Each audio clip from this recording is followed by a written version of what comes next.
Hey everybody, it's Amber with the Sacred Light Healing Exchange. Listen, I wanted to make a quick video today and just kind of discuss ways that you might unconsciously be contributing to,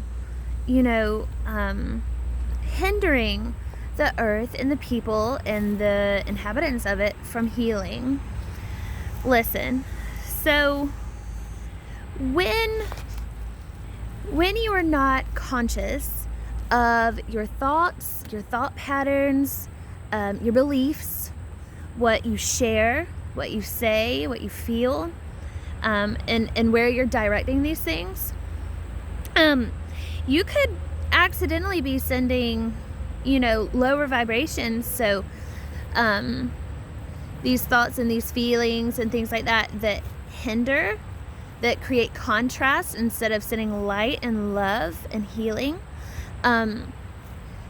to the subject. So say there, okay, oh, here's a good example.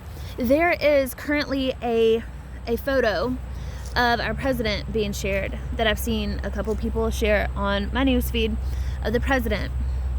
And the first lady is standing next to him and her hand is over her heart. And then he's looking at his watch. Now, you have to remember, first of all, that was a moment. That was a photo that was taken in a moment. And obviously that person behind the camera had an intention with that photo. Now, let's say you share it. Okay, let's say you share it, and let's say it circulates the internet and 500,000 people see it. Okay, and half these people have a negative thought or a judgment towards our president. Do you understand what this does? This sends bad energy, bad thoughts, bad vibrations, so lower vibrations, ones that cause controversy, contrast, illness, different things like that to our president. Well, our president is in charge of our country. And if you are a part of the country that he is, doing, in my opinion, his best to maintain, to change, to uplift, then you're essentially taking down your own country. You're not contributing in a helpful way. You're contributing in a harmful way. And I feel like that for most people is probably, an unconscious thing to do. Because I feel like if we understood just how powerful our thoughts and our feelings and everything is, that I feel like we would be a lot more mindful of how we budgeted it. Think about it this way. The power of prayer, okay? The power of prayer has healed people from illnesses. It has, helped people transition to heaven easier. It has protected people from harm. Okay, well, all your prayer is an intention. It's an intention that you are sending and directing to an entity, a person, maybe on their behalf, maybe on your own behalf. But that's all it is. Well, the same rule applies verbatim for anything, whether it's ill-intended or it's loving and healing intended. So, how you are thinking, you're judging, you're, condemning these things, it's not helpful, it's harmful. And it's kind of like, how we are putting plastic in our ocean and we're not really taking care of the earth and we're seeing these effects. So it's basically like we are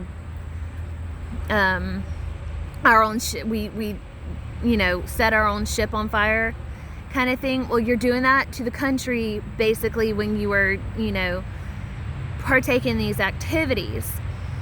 So I think it's important, to step back and realize, a thought that you have towards a thought that you have that is without love is a judgment.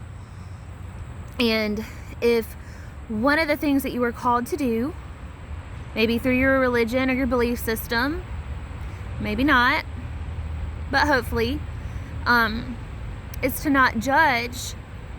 Well, I think the balancing term for the balancing action for judgment is going to be love. It's going to be healing. It's going to be things that are helpful. So I just wanted to send some encouragement and say, if it's something that you disagree with, that's fine. Obviously, a person who is a president is not going to have all the power in the world. They've had a legacy that's been handed from generation to generation to generation of our presidency from one to another. And sometimes, some of the things are good, some of the things are helpful, and some are bad. Some decisions and some, laws and other things are just, a continuation from the legacy before them, or maybe it's something that they are creating on their own. The job is a lot harder than I think people understand. I feel like if anybody could do it, you would probably do it yourself.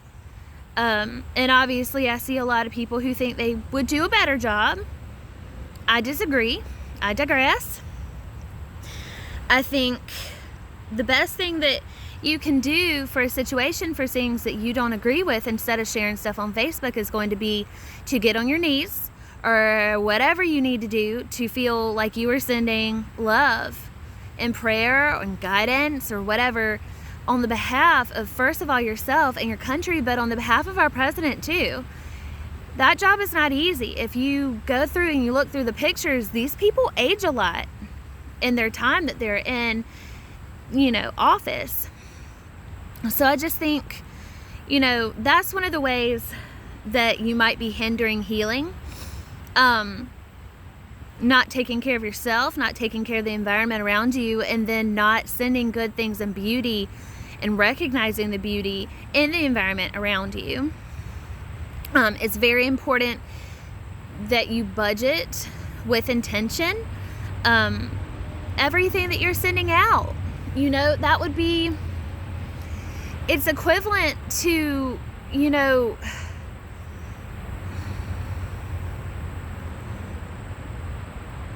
okay, basically like a judgment is like a counter to it's like a counteract to a prayer. I don't even know if I said that right, but I would just encourage you, to send these loving thoughts, send these prayers on the behalf of growth and love instead of in judgment and fear, first of all. Second of all, buying into what the media is telling you. Hi, kitty. Buying into what the media is telling you, first of all, they're telling you how to think and how to feel. They're also telling you how to judge. What they're not telling you to do is how to pray and how to send love and how to send light and how to heal. They're doing the thinking for you. They're doing the hate for you. And you're just spreading it like gonorrhea. It's literally like fucking herpes. So that's probably another subconscious thing too. That you see how they've handled every single president. Every single one of them. That's my cat. You see how they've handled all of them. They're going to do what they can to create division amongst us because it pushes agendas. Well, here's the thing. When we have our social parties, okay, we've got Democrat, Republican, we've got liberals, okay? We're not putting this system to work like a well-oiled machine. Instead, we're using it as if we are crawling on our elbows under barbed wire and we don't have to. When choosing not to work together, we're working against each other, okay? It's like when you're working against one another, you're not going to reach a common goal. You're not going to agree. You're not going to compromise because that's not the intention. It's ego-centered. It's ego-ruled. the whole, oh, well, my party's right and I'm right and this is the right way and this is how we should do things. No, we should work together. We should always work together. We have these symptoms, we have these spaces being held. You know, the Republican holds a conservative, and then we've got the Democrat who holds like almost like a balancing. Honestly, you have all these different parties together, and it's so that they can hold certain spaces for certain dynamics and certain aspects. But if we put them together and we work together, we're working like a well-oiled machine. It's like literally like getting up and walking on your damn feet and walking on your legs and learning how to walk instead of crawling on your elbows when we don't have to. So keeping in mind that as well, when you are holding space for your ego, you're not holding space for compassion. You can't do both. You can only do one, because our dumb little human brain can only handle that one type of thing. That is what allows us to focus, is what allows us to hold space for an intention. Okay, if you're not holding space for working together and for compromising, then what you're holding space for is, for complete diversion. We need to be in unity. You know, think about it. When you see a platoon marching, you start with your left foot, you dig your heel into the ground, you know, you have your arms going a certain way, everybody's guiding. It's a well-oiled machine. Well, we need to do that. That same rule applies. So, working together, holding space for compassion, holding space for unity, holding space for compromise, and then sending out that love and that light and that beauty that you want to see. If these are things that you cannot handle, then you probably have a lot of healing to do, and there's nothing wrong with that. It's literally, we came here to see contrast in things, but seeing contrast does not mean that we have to be the contrast, and it doesn't mean that we have to contribute to it. Be intentional about what you're contributing to whom you're contributing, and what the intention behind it is. You know, you're not going to agree with how everything is run in the country. That's because, first of all, you're not qualified to make that decision. 2, you don't have all of the information. So do what is within your power and hold space for love, light, beauty, and prayer. I just wanted to send that out for encouragement. I love everybody, and hopefully that we can get on our feet and start cleaning this place up and loving on Mother Nature and loving on each other, because we are capable. We are capable, but you're going to have to choose love and compromise instead of ego. Ego is that thing that says, I'm right, you're wrong, blah, blah, blah, blah, blah. Well, think about, I want to reference that little picture to where there's like a 9 written on the ground, and one person facing it sees a 6 and the other person facing it sees a 9, and they're both right. It's just the point of view. Just keep an open mind and know that everything is multifaceted, and there's a higher perspective, kind of like an eagle or a condor. They're up in the sky, they're 200 feet in the air, but they can still see the mouse. There's a bigger picture to everything, and when you're forming and you're leading with your ego, you're not seeing the bigger picture, and you're not choosing compassion. So I just want to send that out for encouragement to be intentional and be wise and be loving. Much love to everybody. Till next time.